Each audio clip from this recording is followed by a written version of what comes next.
kind of cozy, you know, comfy. Angel Irizarry and his wife Miriam finally have a place to call home. He's home. They moved into this Apopka apartment in April after living in hotels for months.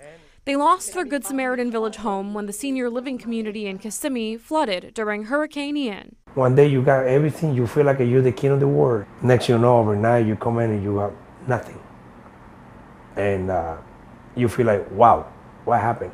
Osceola County Emergency Management Director Bill Litton says the record-breaking flooding displaced several hundreds of people and damaged about 1,700 buildings. We knew what Shingle Creek would look like. We knew what those areas looked like during Irma.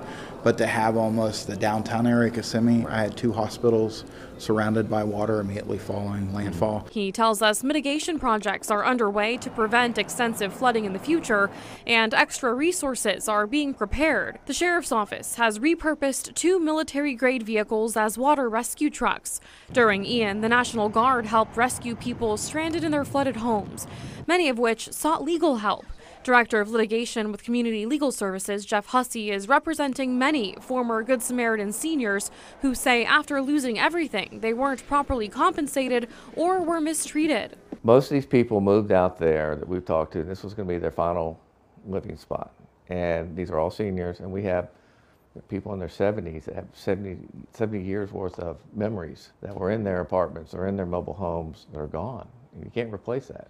Good Samaritan Village declined to comment on the legal proceeding, but did offer that 523 of the independent living residential units were rendered unsafe. A decision was made to not repair units with significant flooding. Residents in about 180 units have moved back. Hussey says to this day, he's still getting phone calls from people in need.